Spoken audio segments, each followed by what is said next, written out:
planet, which is a very big title and a very big subject, right? So I'm just going to open this up and tell you a little bit about some context of why I'm here today and why this is important to me. And as part of this session, we're also going to launch a foresight review. It's called the Foresight Review of Nature Positive Engineering. And it's called Building with Nature in Coastal and the Marine Environments. And I'll tell you a little bit about why this is important to us. So my foundation, Lloyd's Register Foundation, is a global charity. We're based in London, but we act globally. We've had a long history in supporting resilience and thinking about resilient type of issues, especially around the engineered and built environment. So our mission is engineering a safer world, right? And safety is our outcome that we're looking for, and engineering is the method that we use for that outcome. So I don't know if there's how many engineers are in the room? Who's an engineer in the room? Fantastic. Engineers, the hidden heroes of society, right? So engineers are the people that take science and knowledge and put it into practice, right? So all that wonderful science, nothing happens with it unless somebody builds something or makes something happen with it.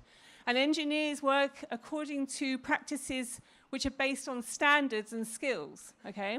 So in order to take an idea and to make it happen at large scale, you need an engineer to take it and create a standard around it, or to create a skill set around it.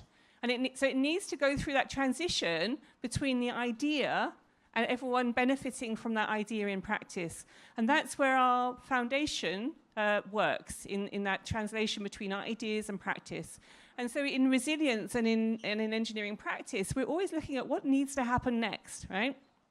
So, and I'm sure you talked about some of these big ideas. So a couple of years ago it was either Science or Nature, one of those sciencey things, there was a really interesting paper which said that the tipping point between man-made things, the weight of man-made things on this planet had exceeded the weight of natural things on the planet. So there was a kind of tipping point between the things that we're making, the concrete we're pouring, the things we're creating, and where nature sits, what the weight of nature is. And that trajectory is only set to increase. And one of the lovely statistics that I've got given to me by my wonderful team is that 75% of the infrastructure that will exist in 2050 has not yet been built, okay? So we're going to continue to make things and build things at pace over the next 25 years, at extreme pace. And the reason that acts at pace is because of standards, because of engineering and engineering standards. So if we want to change the way we do things in the future, we've got to change our engineering standards and practice. And that's where we come to this foresight review. So my boss is a guy called Thomas Thune Anderson, who was also the boss of Ørsted. And he took Ørsted from an oil and gas company called Dong. And he said, right, we need to change practice, engineering practice, and we need to change that and turn that into an offshore wind company, right? So he did this amazing transition, right? Turn this oil and gas company into an offshore energy and wind company, which is the biggest of its type in the world. And he said to me, Ruth, one of the problems with the engineering practice is that when you try, as a company like Ørsted, to sell your goods to a country, so basically the Danish government or the UK government are the ones that are buying these massive offshore infrastructures.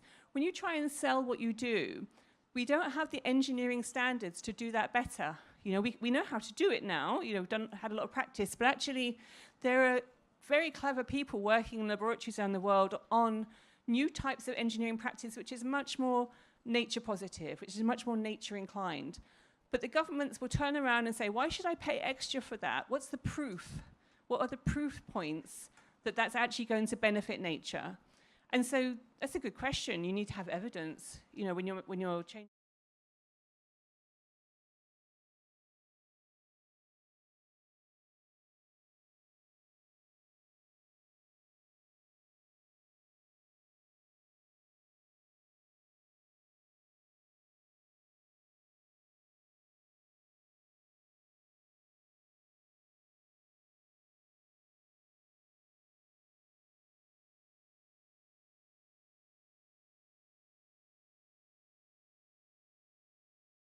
to a state of engineering practice which is beneficial and positive towards nature. And that is published in this review. I think this QR code, I'm really hoping this QR code takes you to this report. And if you, can you see that I've coordinated the report with my top today as well? No? So I know what day I am by what I'm wearing. So really lovely purple coloured report. And this has the set of recommendations. So the findings and set of recommendations on for nature positive engineering. Now I'm going to stop. That's the limit of my knowledge, and I'm going to pass over to Savina, who knows a lot more than me. And we're really grateful to you, Savina, for doing this work. Thank you.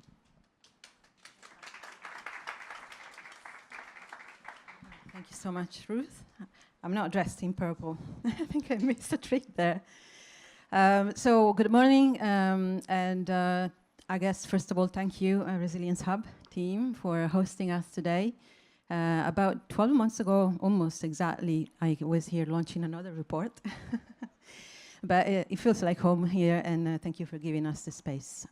So, big topic, big content in that review.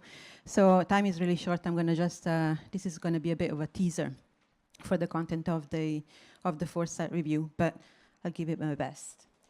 So we're starting a little bit from the basics here. Nature is our most precious asset, and without nature, there is no society. I mean, I don't need to convince you in this room, for sure, that we're not separate from nature, we're part of it, we're dependent on it. But there are people out there that don't really get this, really. We need to explain it, articulate it better, because this is the foundational concept that has triggered all of this foresight review. Importantly, climate, biodiversity, water, food, health systems are interconnected. The previous session obviously used this concept a lot. Changes in one system might trigger cascading impacts in the other system. And because of their interconnections and complexity, then you end up intervening in one bit of the system and then causing trade-offs in others. I heard that the previous session, we heard a lot of this terminology. Yet we have collectively failed to care for nature and to engage with it sustainably. Biodiversity loss all times high, and this is now an existential threat for us and for our economic prosperity. But rather than just taking this scaremongering approach, the foresight review wants to frame it also as an opportunity to actually do something about it. You know, what can we actually do about this? Halting and reversing biodiversity loss is obviously an environmental imperative and is fundamental for our own survival and for the planet. But there is also, can also be a critical financial strategy. It could be, there is significant economic potential that can be unlocked to create jobs, create prosperity for local communities, for businesses. So that surely is an incentive, if survival is not a big enough incentive already. And so, and also nature is such a fantastic ally in building resilience, and it can regenerate itself under the right conditions. But no single action can bend that curve of biodiversity loss, and we talk a lot about restoration, conservation, but there are other big ticket items there: decarbonization, sustainable use of resources, management of that. So that needs to be tackled. And unfortunately, Ruthie was just saying very well, modern development has prioritized human development. I've got another statistic of 2/3 of the planet's natural environment has been modified by humans. And that has created that nature decline. And we're going to build more infrastructure, more cities in the next couple of decades. And we need to really turn this into an opportunity. So let's just flip it on its head. What if we can reimagine infrastructure rather than causing decline as a catalyst for ecological recovery and for enhancement? And this is where engineers, those hidden heroes, come in, because we are primary implementers of infrastructure. We shape the built environment together with other practitioners. And there is an opportunity to do things differently. And this is what nature positive engineering is about. Delighted to launch this. I thought that was the first time I was going to show the QR code, but good, because we need to show it many times so people can get to it. Please get to it, look at it in your own time, obviously, and then let us know what you think. Had the privilege to lead it, and professionally, I think it's been a bit of a journey of discovery for me. I mean, I'm a classically trained civil engineer. I'm obviously not got my degree very recently, and so therefore, when I got my degree, there was not a lot of nature, talking about climate even. So, but I approached the topic quite critically. It's almost like someone that needs to be convinced, because not all of us, maybe the engineers here in the room can be, they're already on side, but we are in an echo chamber. There's a profession out there that needs to be convinced, needs to be on side. So the review covered 3 different sectors: offshore renewable energy, ports, and coastal protection and adaptation. But the findings and the recommendations for this foresight review are transferable, can be applied to other sectors. So this is the methodology. This is a global study. We did not manage to review all projects in the world. We definitely didn't. But we managed to capture quite an incredibly rich and diverse set of perspectives. So we did talk to engineers, but we also talked to policymakers, to financiers, to academia and civil society, so across different stakeholder groups through roundtables, interviews, expert interviews, open call for contribution. We amassed a large number of resources. That is an indication that actually the space is quite crowded, and that doesn't really help the clarity. It doesn't help to kind of find, okay, so yeah, I understand the challenges, so what do we do about it? We had the luck to have 21 global experts on our advisory committee, and we had them to peer review the study. So overall, we talked to 200 people from over 30 countries. So this is the definition of nature-positive engineering. So it's the engineering practices that protect, restore, enhance natural systems, delivering measurable gain for nature alongside societal well-being and need. So it sounds deceivably simple. Actually, it's a pact. This definition, each single word was very carefully chosen because it needs to pack quite a lot of concepts in and still stay quite snappy. But let me tell you a bit more about the core concepts of nature-positive engineering.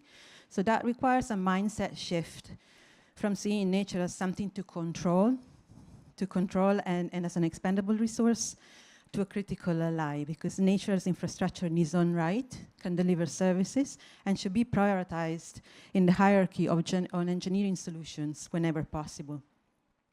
It calls for nature positivity, that put quite simply is delivering measurable positive gain for nature, to become a core objective for engineering decisions across the life cycle.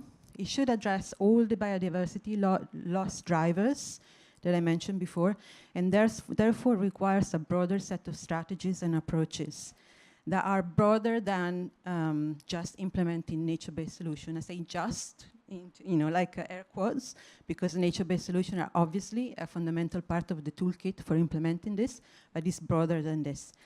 Luckily, a lot of approaches, methodology exists, and we need to build on those. Being in the US, I mentioned engineering with nature, and building with nature, the equivalent in Europe. Circularity, regenerative design practices, so many approaches that are existing, and we're thinking about convergence rather than reinventing the wheel. Convergence and integration. The review identified examples from reviewing projects in those sectors that we investigated. Some examples are managed wetlands, ecologically enhanced concrete structures, in ports and offshore renewable energy projects, mangroves and permeable barriers, green-gray combination. I know the panel will talk about this topic, hybrid infrastructure. Use of technologies as an opportunity and AI to enhance our ability to monitor and measure the impacts and the kind of ecological outcomes of what we put in place. And then this is quite possibly controversial, I suppose, because some of the engineers we talked to found it a bit controversial, but I think the nature crisis really demands us to be more ambitious in implementing the solutions that we develop and pushing the boundaries of what it is currently engineering sustainability. So it is about not just about doing less harm, minimizing environmental harm, but it's actually being on a path to protecting, enhancing, restoring. So it's just doing more good towards regeneration, because that's what I think where we are now needs to be calls for. And then finally on this is a responsibility of scaling implementation is obviously not just with engineers. And so this needs to be supported by policy, regulation, standards, education, measurement frameworks, better nature value and risk assessment. All of this has been identified as systemic barriers and is covered in the foresight review at length. So the intent of the foresight review is to create a unifying vision for nature positive engineering that people can coalesce around, rather than creating something entirely new, but kind of like bringing all the concepts that exist and together. And we identified guiding principles that are the building blocks that guide the implementation of nature positive engineering, a little bit like an ingredient, key ingredient in a recipe. So I just want to pick up on a few. I know I'm already out of time, so I'll be quick. Emphasis on measurement. We can say it's nature positive, we can measure it. We can measure it and we can provide evidence that we're making a change with all the challenges that measurement have, scale, and you name it, metrics. The need to think about nature and climate together. Nature, we are designing with nature, but for under climate stress. Nature in the future will not be performing in the same way because the climate will impact.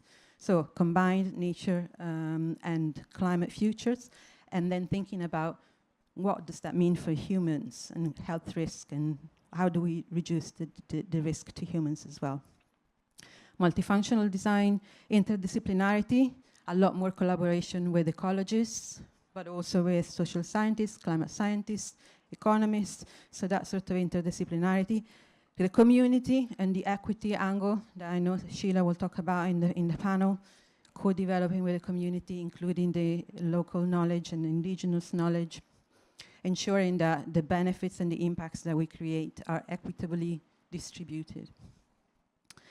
And unintended consequences, I heard the previous session talked about this, so I'm not going to repeat this, but one important bit here is that we need more evidence now. We've reviewed some evidence exists, but we need more evidence of what works, what doesn't, especially in terms of long-term performance. So I've already talked about quite a few of these key findings, but let me just quickly reframe it from a perspective of engineers as change agents. So engineers are change agents, must really become change agents here.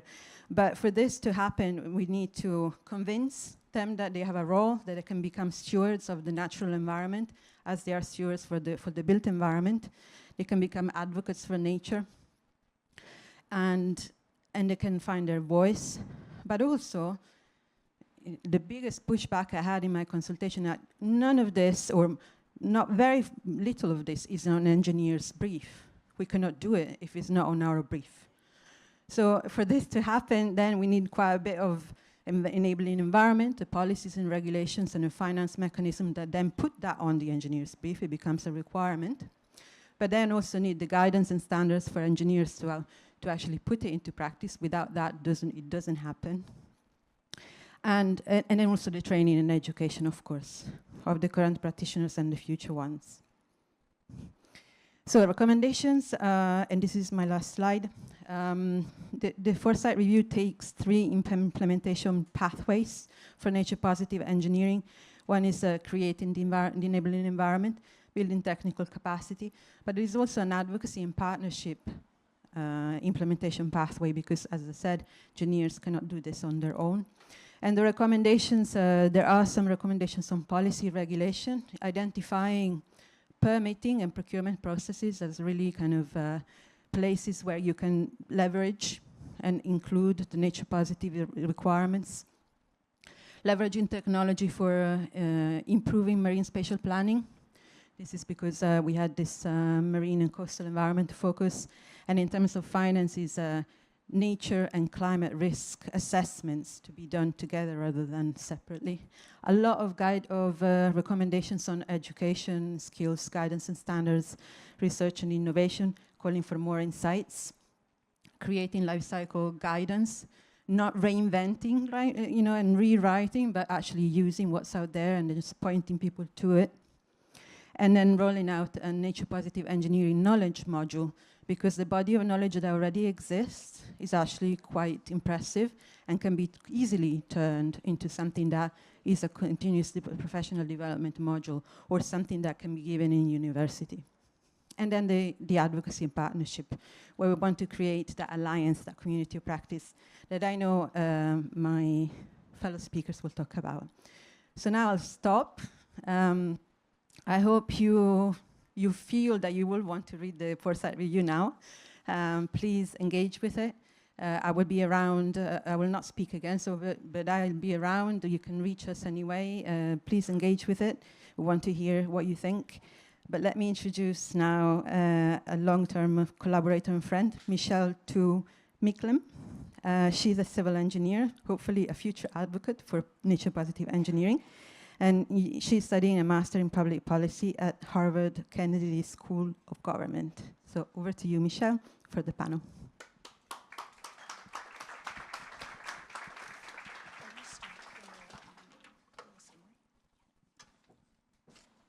Thank you so much, Savina, and it's great to be here. Great to be back at the Resilience Hub, and thank you so much to Resilience Hub for hosting us. The Foresight Review, as Savina has eloquently provided a review of, provides really important insights. And especially as we talk about pushing boundaries and transitioning away from grey dominant infrastructure solutions, and the fact that countries have signalled in their national adaptation plans, particularly around thinking about scaling nature and ecosystem solutions to help adaptation. We want to think about, as the previous panel actually talked about, avoiding bad resilience. And the review also reiterates the fact that infrastructure and design and urban design has a legacy impact, and not just, we don't want to just focus on human-centric design, thinking about ecological enhancements and recovery, but thinking for current and future generations and designing with and for our communities.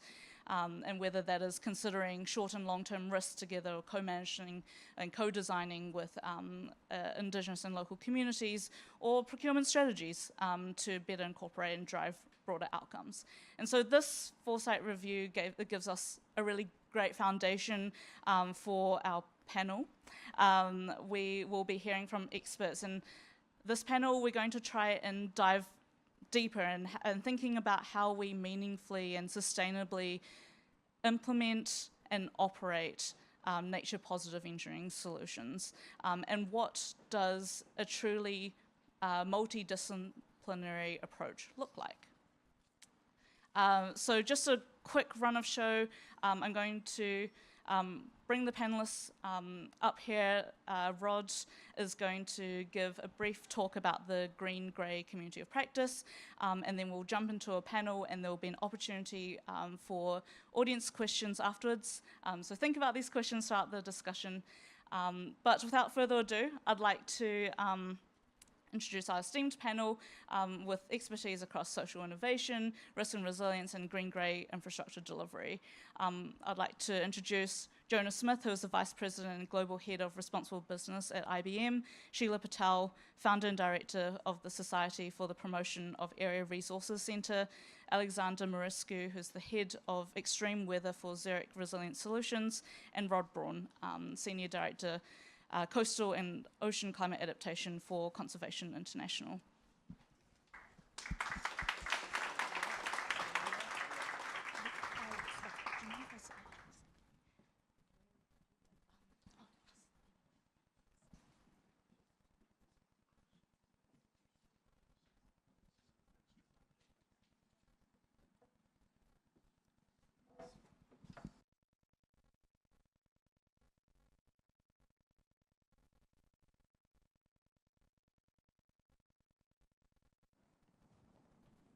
fantastic to be here. I love this part of the city too, and this is a great space. But thanks, Savina and Ruth. I mean, really, I think you really helped set the context for this work. So really exciting. I think you're going to see sort of this natural or organic way that this work kind of the community of practice complements, I think, this the Foresight Review. So I'm Rod Braun with Conservation International.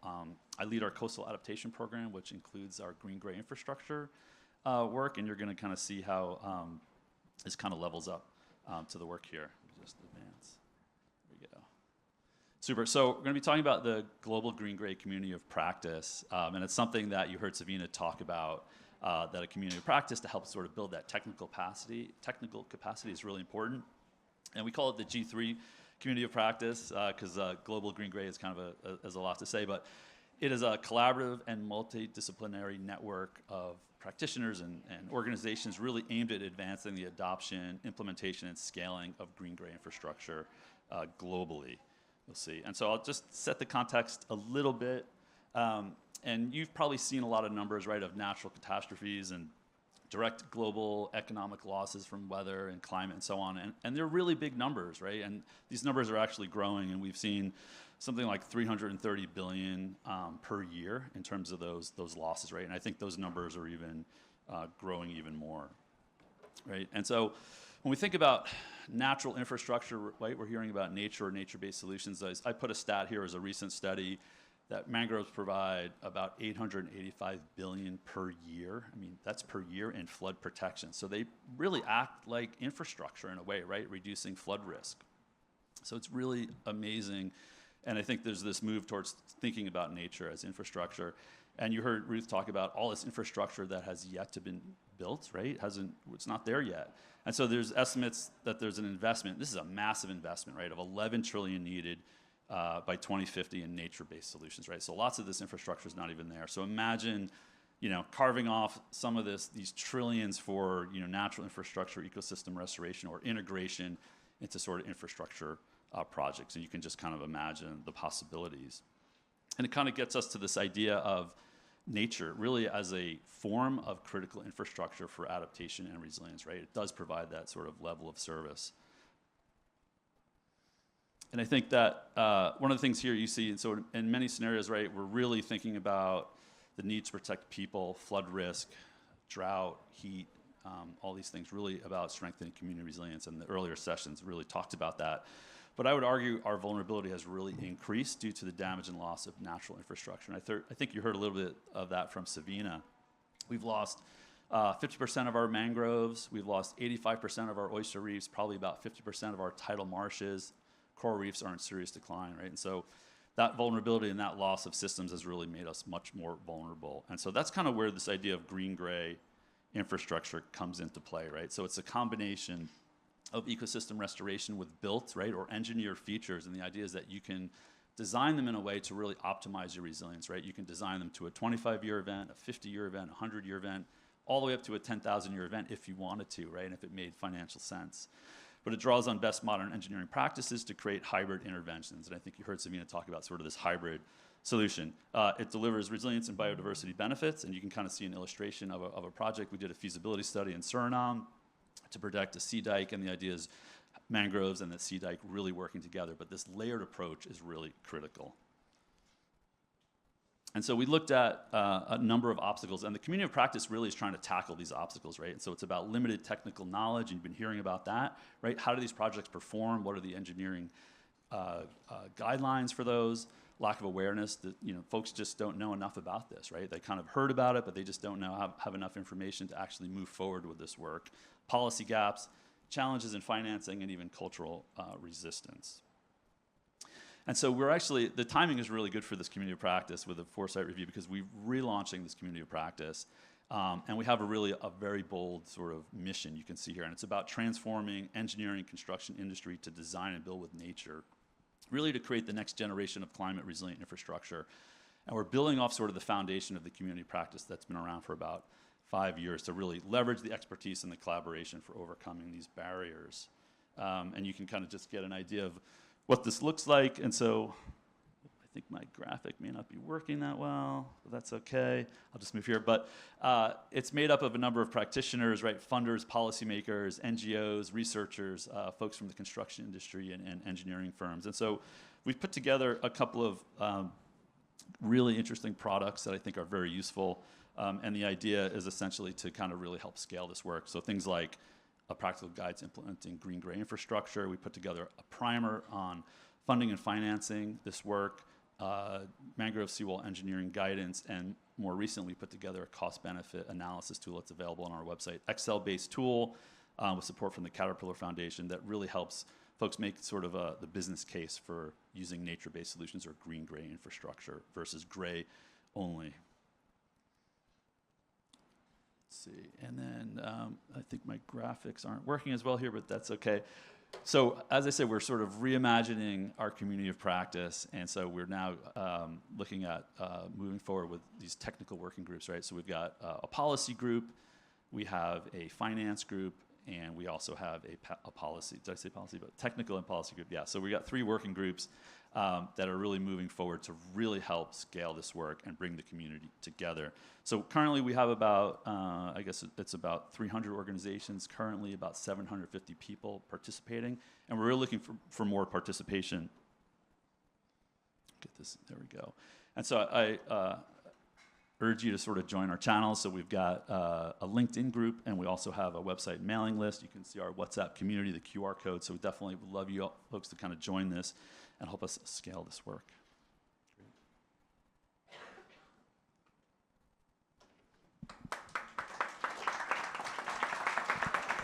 Great, thank you so much, Rod. Now I'm going to turn to the panelists, and Rod's also going to join the panel. But I would like to ask each of the panelists, and maybe we'll start with you, Alexander, to please introduce yourselves and the area of interest in relation to nature positive and hybrid green-grey infrastructure, particularly because we have a multidisciplinary panel up here.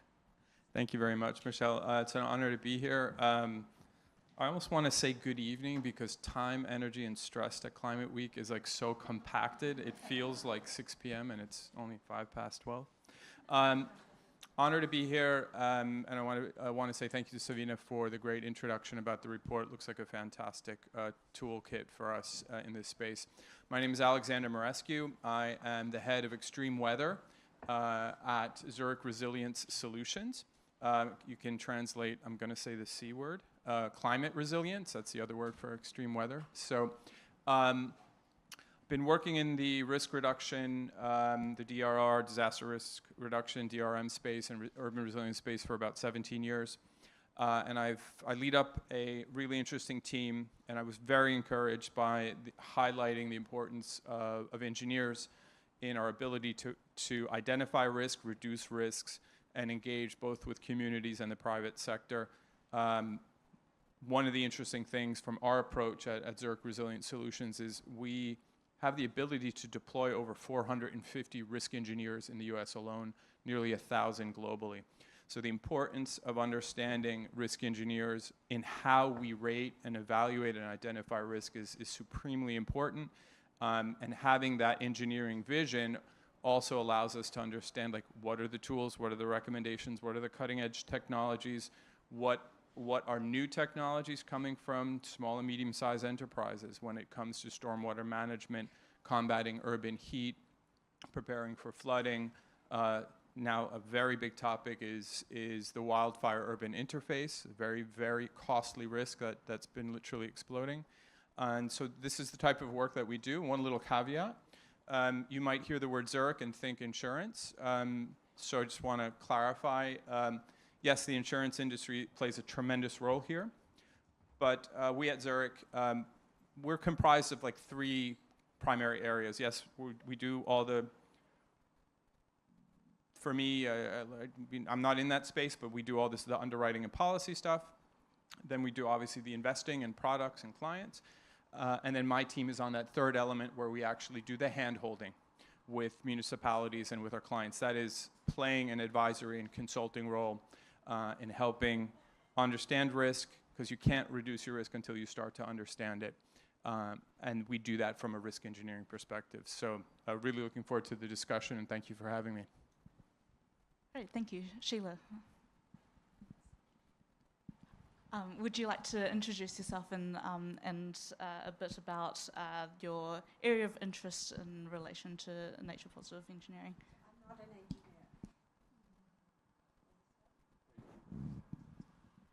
So my name is Sheila Patel. I live in India, in Mumbai, and I've worked for the last 40 years with people working and living informally.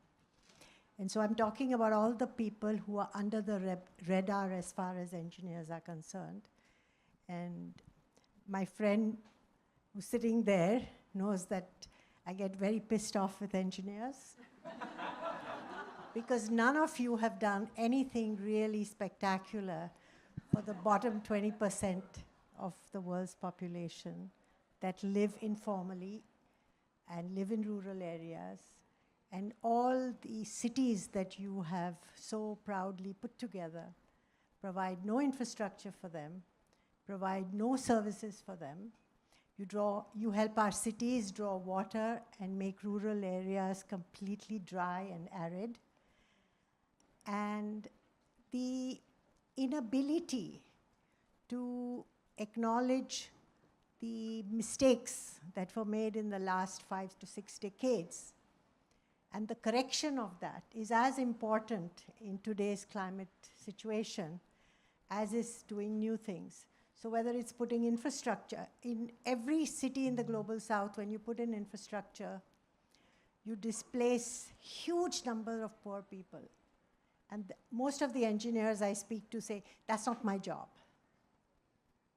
And every time, and now it's all done in the name of mitigation. You want public transport.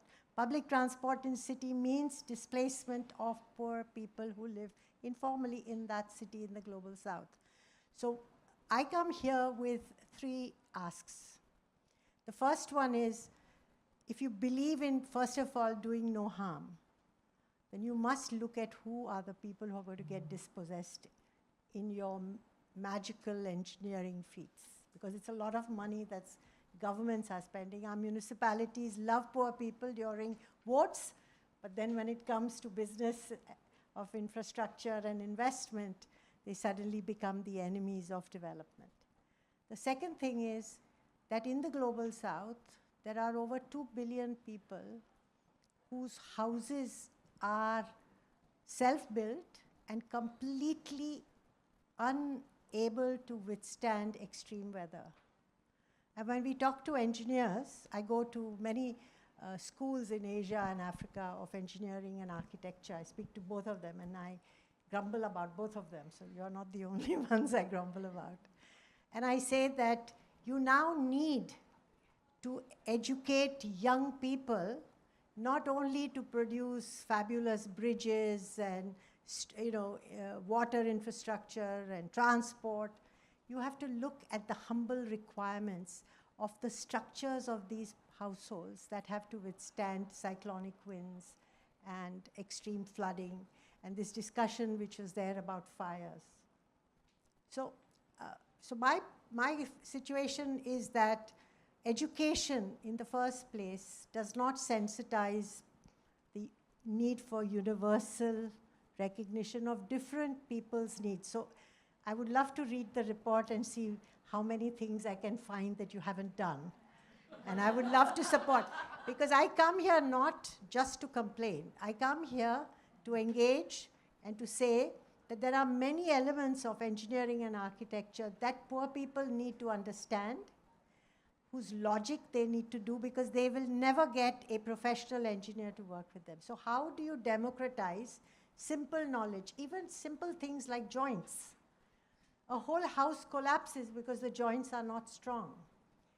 And it's a very simple thing, but it's not something that is common knowledge. We look at materials, so I always go into discussions with professionals. I do the same thing with architects. And now in Asia, there is a network of engineering and architecture universities, and they're going to work with us to embed what we need in the campaigns that we do which should come into an educational process. So we're doing two things. One, in the nature-based solutions, we are looking at how water bodies in metropolitan regions are being systematically closed up for construction businesses. Mumbai, my city, had 85 large lakes. They were all closed down and shut down so that it could do something else. And the other thing is that we do a campaign called Roof Over Our Heads in about 20 countries. And in every single country, those houses are designed, constructed, and financed by communities. And professionals have no role or contribution or don't see value in supporting that. So any of you are interested in coming and helping us and championing our causes, please come. Thank you. Great, thank you, Sheila. Yeah, democratizing information is really critical to us. I'm going to jump now to Jonah. Please give a quick introduction in terms of your role and your interest in relation to nature positive engineering. Sure. So Jonah Smith, VP and Global Head of Responsible Business at IBM. I've been with IBM for about 2.5 years, about 2 decades. Experience in sustainability, CSR, ESG throughout my career with lots of other companies. Also taught at university level a little bit, have a couple of degrees related to this. Also worked at a nonprofit doing this work, and also social responsible investing related to this. I'm also a registered investment advisor. So I have a lot of personal as well as professional passion around this topic. We think about, in this in particular, we think about nature-based solutions. I think about just in my own sort of way of shaping it. I think about how the Earth, the planet's 4.5 billion years old, has all that time to sort of perfect, or as close to perfection as possible, nature-based solutions. We heard from everyone talking about this, right? We can't do it better. We can better in terms of the opposite impacts or detrimental impacts, right? Nature does it best in terms of the balance, right? So we can learn from nature. That's a big part of why I'm at IBM now, in a technology company. And by the way, so I'm not saying that we've solved the issues that you brought up, which I think are very germane, important issues. But through one of the initiatives that's underneath my bailiwick called the IBM Impact Accelerator, we have a number of initiatives doing exactly what you were talking about, democratizing technology and access. Absolutely. Democratizing technology and access, equal access to, and you mentioned the global south, to all over the world, actually. I'll talk more about that probably later, but it's so important to do that, right? So at any rate, that's why I'm here, because I think about IBM, a global leading technology firm, hybrid cloud, AI, but I didn't even know a lot of the stuff that IBM does until I actually started working at IBM. Of course, I was aware of IBM, but 114 years old, all the innovation, thousands of patents, Nobel Prize-winning patents, a huge research arm that does a lot of stuff related to sustainability and nature. Tons and tons of partnerships with NASA, with the United Nations, with someone mentioned reefs. We did a partnership with the Reef Company, and in a non-competitive way, also with Microsoft, trying to identify, utilizing AI, how we can bring back more reefs and protect reefs, and also artificial reefs, which of course is the relation to climate, and the ocean is also a carbon sink, and the biodiversity and everything else. So that's why I'm here. We cannot address the problem if we can't accurately measure it, which technology and AI and quantum, all these things that the IBM does. We also have a huge consulting arm that we do, and then also to help us mitigate it, right? So AI and all these technology we also have environmental intelligence software. All these things help us speed up the process with which we need to do that right now, more so than ever. So much, Jonah. I want to start the conversation about social inclusion and keeping local communities at heart and leaving no one behind. And I want to build off something that you were talking about, Jonah, and particularly because a big challenge at the moment is building trust and especially around technology. So I wonder if you have any insights on how we can overcome these barriers to distribute the benefits of nature positive engineering widely. Sure, I think it's a great question, especially in today's day and age when you have, I don't want to get too political, but when you have all sorts of people are getting their news and their sound bites from social media a lot more so versus credible, well-known news agencies or something like that. And you have so many different disparate and different types of news sources as well as even well-established ones. So and you can augment it so easily now with AI and so forth. So actually we've actually built ourselves off of responsible AI, responsible technology, transparency, and trust. Those are some of our pillars of the company. There's a number of things that you can do related to AI, for example, that AI. Some of the principles are that the creator is the owner. The creator owns that information. The data needs to be transparent. It needs to be explainable. You have to protect, privacy. You have to protect anything that's sensitive data in there, and those are some of the key tenets. And so we actually have something at IBM called an AI ethics board, and also we have responsible technology committees and others. So we actually bring in use cases. So first of all, we build in and we make everything sort of open source, so folks can, all of our large language models and so forth, developers and others can come in and they can build off of it. They can improve it if they can, or they can apply it wherever they want. But we make it transparent so everyone knows, right? But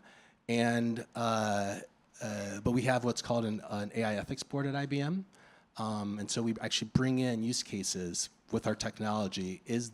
How do we ensure that there's no unintended bias in how the AI is doing inferencing and processing things? How do we make it equitable to everyone, both in terms of upstream as well as downstream? Could be related to products or services. So I know we're short on time, so that's just one quick example, but it's a core part of what IBM does. It looks at this, and not just for IBM, but we try to partner with something called the AI Alliance, again, non-competitive with Microsoft and others, where we really are trying to ensure that that responsible technology is at the core of everything that we're doing. Thank you, Jonah. Sheila, I want to go to you, and I want to. I know there's lots of different ways that we can think about embedding voices of informal and frontline communities, but I would like to ask you about your thoughts on the one effective way that we can embed the voices of informal communities in co-designing effective, equitable, and future-proof solutions. I think first of all, I have a requirement whenever any professional comes and talks to communities to see, can you actually develop a collaborative spirit rather than become the advisor, as if poor people don't know anything. And this is really the case with lots of organizations of poor people who live informally that I know of. Everybody comes to tell them what to do. You might be a donor, you might be an engineer, you might be an architect, you're a professional, and you come and you tell people what to do. And nobody likes to be told without first understanding what is the problem as I see it. If I'm a woman who lives in a very difficult situation, you can't come and shove things on me and say, this is the right thing to do, this is how you should do it. You don't know. People just, in the South, people are at least quite polite, so they listen to you, and then when you go, they forget about you. So I think the first thing I would say is that communities have huge collective spirit, and if you sit with them and you try to understand their challenges and what they are doing about it, you'll find that given the very, very difficult circumstances in which they're doing amazing things. So what you need to do is to add value to those things or bring new things to this that demonstrate to them that change is worthwhile. And you must remember, it's very important to remember that poor people live on the edge of desperation in most cases. They cannot just embrace anything new for trial because it upsets their very delicate balance of how they make choices. So it has to be something that you introduce, you give them an opportunity to explore that, and you'll be very sure if it works for them, it'll go like wildfire. Because once it's tested and the testimony comes from those who believe that their lives have been changed with this transformation, it just becomes, you don't have to do any more publicity for that. And the way in which poor people use the phone today is a very good example. You know, the amount of things that communities who 10 years ago had no access to a mobile phone, and you have to see the magic that happens in the kind of use they have, the kind of little things their kids do to give them access to this one, that one, there. And now in many of our countries, banking for the first time is possible like that. So I think it's important when you bring new knowledge, new technology, new science, you don't just go and dump it there. You create a methodology for exploration, and you'll find you don't have to go everywhere and do it everywhere. It just goes like wildfire. So I think it requires both patience and a genuine sense of looking at it as a partnership, that you have something fantastic. You guys have fantastic ideas. But often the engineers who come to our community are young people who just want to tell everybody what to do. And the women just sit there and they say, you know, in Hindi they say, bichara bacha, this poor guy, he has to come and work with us. So he actually doesn't know what we want. So I'm just saying it's very important because it's not a small number, 2 billion people who are at the moment seen as destroying their environment. You know, if you don't have a toilet, you don't get water, and you defecate in the open, it's the lack of infrastructure that's doing that. And it's a fact that the municipality doesn't think that 60% of the population living in the city should have access to sanitation. Otherwise, it's a public health hazard, not only for the community, but the whole city. But that's how most of our cities are run today in the global south.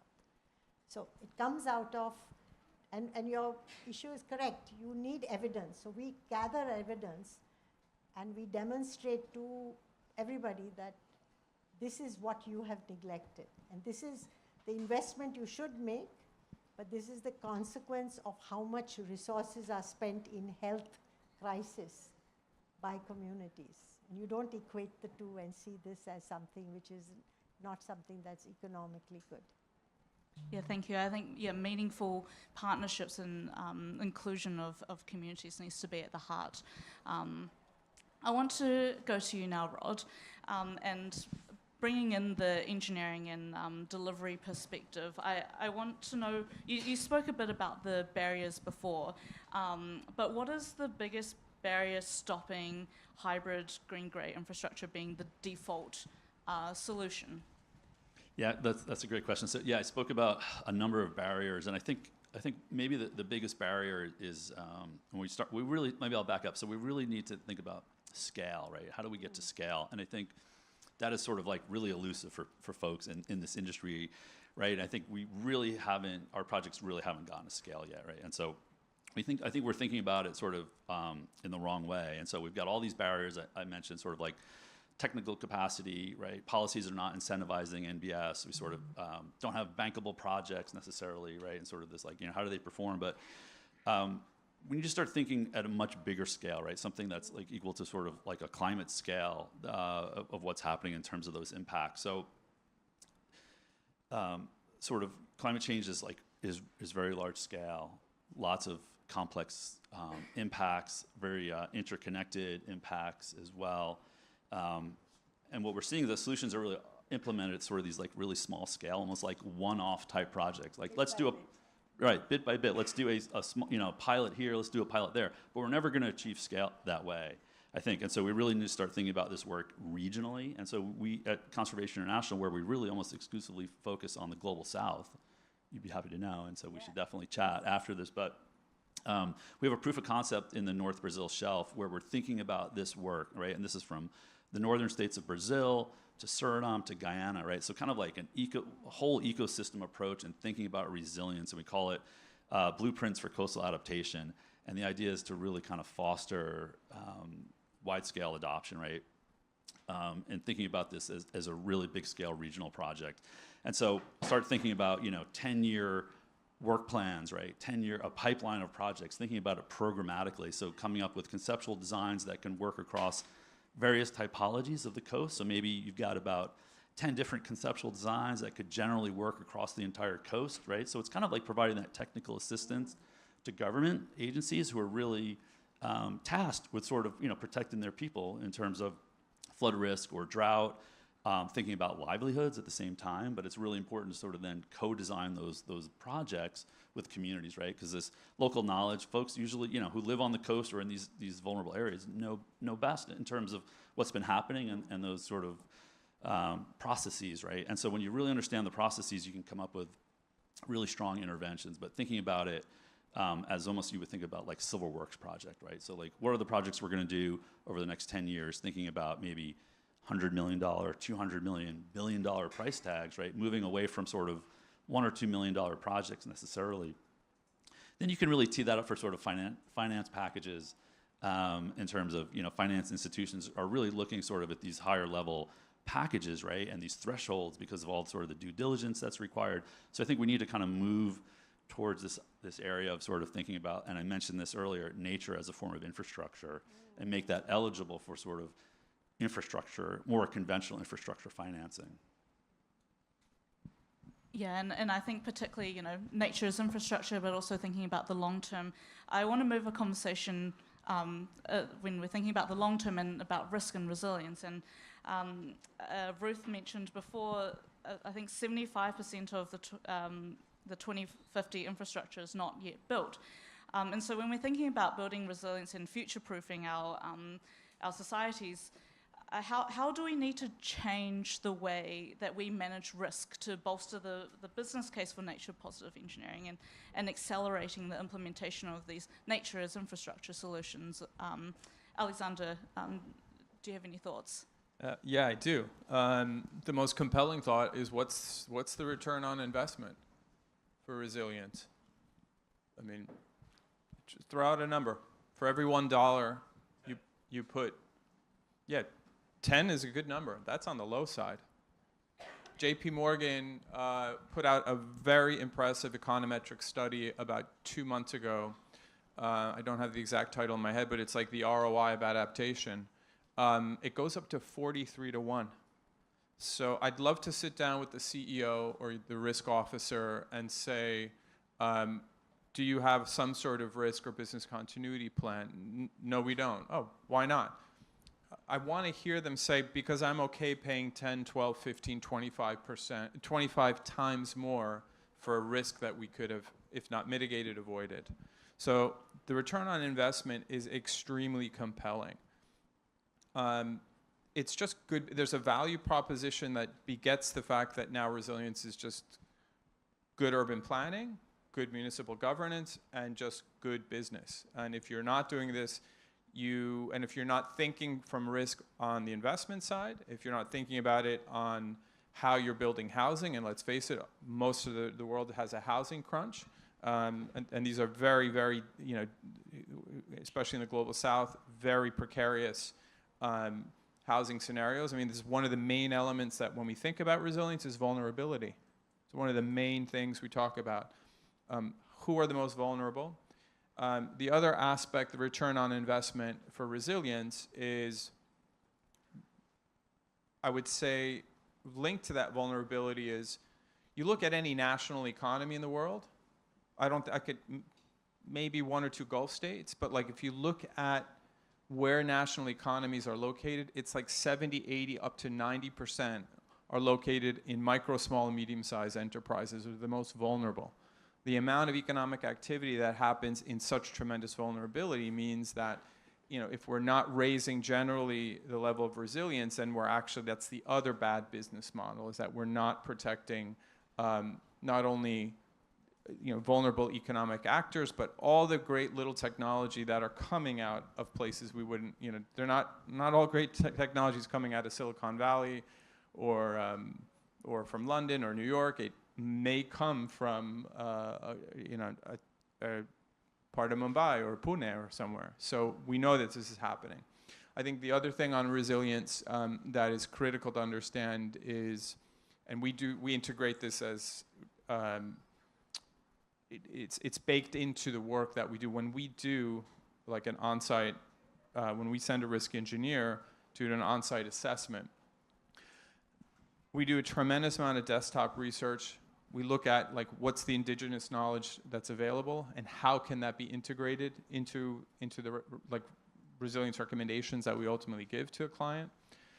Secondly, by virtue of the fact that we are sending people physically to sites, they're engaging with like how is the risk not only at the site but around the site. Do you walk 100 meters, 300 meters, 400 meters around the site? Then you look at who else is affected by this. So when we talk about risk reduction resilience, like it can be property focused and many times is, but if we sometimes raise the resilience of one property, it might increase the risk of another. And so we try to be as integrative as possible in the way that we structure our recommendations, especially when we deploy our on-site engineers. Yeah, thank you, Alexander. I think definitely the multidisciplinary and integrated systems approach is definitely needed when we're thinking about risk and resilience and thinking about how we plan for today and for the future. I do want to go to the audience, so I have one more question for all of our panelists, and so please, if you have any questions, get ready.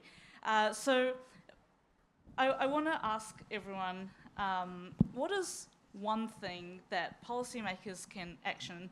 I know we've talked about lots of things that would like policymakers to action, but what is one thing that policymakers can action in accelerating nature-positive engineering solutions, and whether that be technical, social inclusion, or financing? Well, I'll maybe go first. I'll build off of your comments, which I think are spot on, right? And one thing that came to me, and I think I'll tie this in, but as big companies, big multinational global companies, you have to do climate scenario analysis as part of what's required by CSRD for Europe, like ESG regulation basically in Europe and other places. And it dawns on me, so we do that, and we can look at whatever we come up with. I'm not saying this is what IBM came up with, but let's say we came up with a factor of, like someone said in the audience, $10 something per, we can set aside some funds to allocate towards that, right, and cover our risk, right, or make some changes to incorporate that in, again, to mitigate the future potential risk, right? That's not always the case, right, with like the global south, with these like poor people or communities and or cities that are supporting those communities and the infrastructure. You talked about planning and infrastructure. So I think as policymakers, super important to use the same type of technology and consultants and expertise that very wealthy companies are able to afford and deal with, so they can get down at a very granular level what's really going to happen as climate change continues to kind of exacerbate big severe weather events and stuff that can cripple infrastructure, that can devastate communities that haven't built these things in, right? So I think as policymakers, we need to look at that more carefully and allocate funding to do that on a more localized level. And to plug IBM, because we actually are doing some of this with some cities around the world for the Global South. And also you mentioned how cell phones now have it's like a game changer, right, in some of these communities. By the way, we have lots of projects in India, by the way. We're able to bring some of these technologies into the hands through cell phones, through SMS, text messages, by incorporating in geospatial analytics, by incorporating in our environmental intelligence, by our Watson X AI and governance, and all these other things that we do. We put it all into the right here to the practitioners, helping communities to better plan for the investment. What's going to happen if a category 5 hurricane comes through, or there's going to be flooding, or there's going to be drought? What's the drought intensity predictability in this one region, and it can be very localized. I'm not talking about like, you know, for the city of New York kind of localized. I'm talking about for like, you know, this neighborhood type of level, or like, you know, one block over. What's the difference? Like that amount of specific, you know, detailed analysis. So I know that's a lot, but that's what we need to do much more of. And again, to plug IBM, our Impact Accelerator work does that all over the world, related to a variety of different things: sustainable agriculture, clean energy, water management, resilient cities, all sorts of stuff, and again, all over the world. Thank you. I might actually go to the audience now for questions. So do we have any questions in the audience?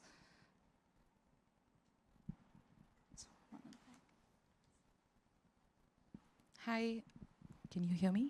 Yeah. Hi, my name is Hansika. I am from Socrates. It is my first time in the US, and it's great to be kicking off the Climate Week with this event. I want to build on Sheila's insights about how cities in Global South, and I speak from my experience in Bangalore in India, sometimes you have to really fight with municipalities to even get the basics in place. And I think civil society is doing a lot, but is also facing very, very adverse situation from the government. And my question is to you, Jonah. Companies, large companies like IBM, have a huge workforce in, let's say, a city like Bangalore, but they do quite the bare minimum in terms of, you know, corporate social responsibility. We don't see a lot of progressive conversation like the one we are having here back in India. So I just want to hear your views on that. So I think that, you know, every company, every individual, every entity, whether it's a nonprofit or private sector or what it may be, every municipality, government, regulatory body, we all have a part to play in the sort of like, you know, I'll say like planetary social responsibility, okay? Everyone can do something. It may be, you know, small, it may be big, everyone can do their part, and so we all have to look at that. There's an ROI in a lot of this stuff. We're talking about ROI. The ROI is incredible. I think even with how we measure it today, we don't fully understand, make all the connections to in terms of like, oh, if you invest in nature or you protect this or you whatever it may be, the true ROI for all of that, ecosystem services and everything else. So, you know, IBM's a huge global company. We operate in basically every country on the planet. I think we have a really great track record in a lot of what I'll call corporate social responsibility. Everything from our own, you know, in terms of equity, very early on, to also like leading the charge in things like net zero and gas emissions and a lot of other social equity pieces. So to skilling and upskilling in a lot of these areas that we're talking about today. So, and then there's several initiatives that, again, I'll bring up the Impact Accelerator again. So, because we do have several initiatives in India, because you mentioned India specifically, related to water quality, work that we're doing there, helping communities that otherwise don't have adequate sanitation or planning or investment infrastructure, bringing that knowledge into the communities and helping the planners plan for that. We're doing that kind of work. There's also stuff we've done with sustainable agriculture work, so regenerative agriculture and other things like that. Again, bringing like information in so that you have better harvests, better equity, better access, again, to areas that others wouldn't have it. So a number of things that we're doing. I'm not saying IBM is perfect. We're not. No company is perfect. No one is perfect. But we certainly, I think, are making some steps and some progress to help in that region as well as all over the world. Now, I'd be happy to talk more with you about it afterwards. Thank you. Great, thank you. Unfortunately, we have to wrap up the panel. I wish we could continue this conversation. I would like to thank the panel, Jonah, Rod, Sheila, Alexander, for your insights. There's been some big questions and a big task ahead of us, and we need to ensure that we leave no one behind while working across disciplines and working systematically. So thank you very much to our panel.